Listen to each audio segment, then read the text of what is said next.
Kang Deddy Mulyadi atau disingkat KDM, ini gubernur paling populer se-Indonesia. Ada satu statementnya kemarin itu yang kontroversial lah. Jadi dia bilang, orang yang mendapatkan bansos atau keluarga yang mendapatkan bansos itu adalah keluarga yang mengikuti program KB. Bermobil khusus suaminya sudah vasektomi. Kemudian jadi rame ini. MUI Jawa Barat sudah mengeluarkan fatwa bahwa vasektomi itu hukumnya haram. Kemudian banyak lagi lah ulama-ulama yang mengomentari tentang statement Deddy Mulyadi ini. Walaupun baru wacana, tapi saya mau ikut urun rembuk juga nih. Mudah-mudahan nambah pengetahuan kita.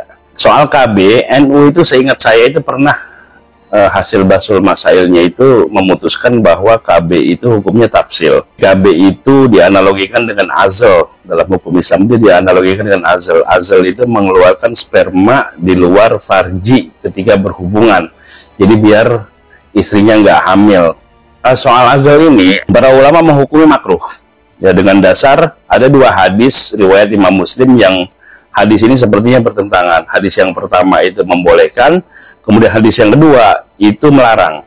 Hadis yang pertama hadis dari Jabir, kunna nazilu ala ahdi Rasulillah sallallahu alaihi wasallam fa balagha dzalika an-nabiy sallallahu alaihi wasallam falam yanhana. Kami di masa Rasulullah sallallahu alaihi wasallam, kata Jabir, pernah mengadukan soal azal ini kepada Rasulullah sallallahu alaihi wasallam dan beliau tidak melarang. Hadis riwayat Imam Muslim. Kemudian hadis yang kedua, hadis dari Judamah binti Wahab. Dalam hadis ini, Nabi mengatakan azal itu al-wa'dul khafi, pembunuhan terselubung.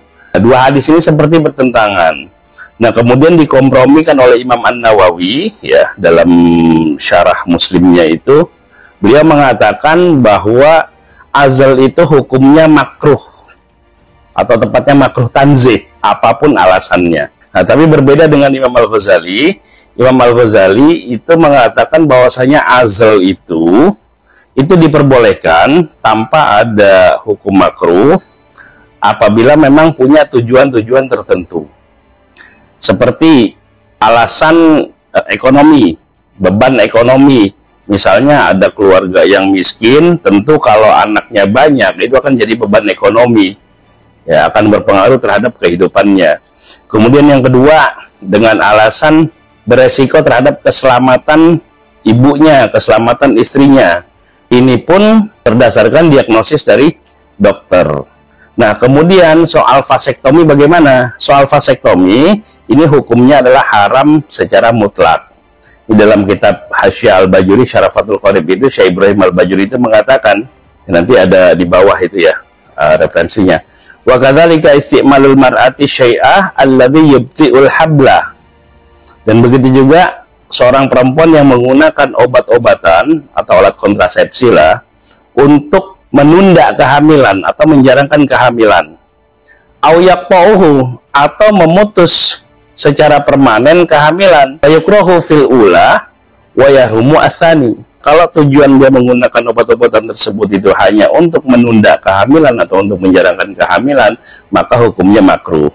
Tapi kalau untuk memutus kehamilan secara permanen, maka hukumnya haram. Nah, dari sini jelas bahwa vasektomi itu hukumnya adalah haram secara mutlak. Karena berdasarkan firman Allah itu, la taqtulu auladakum khasyata imlaq.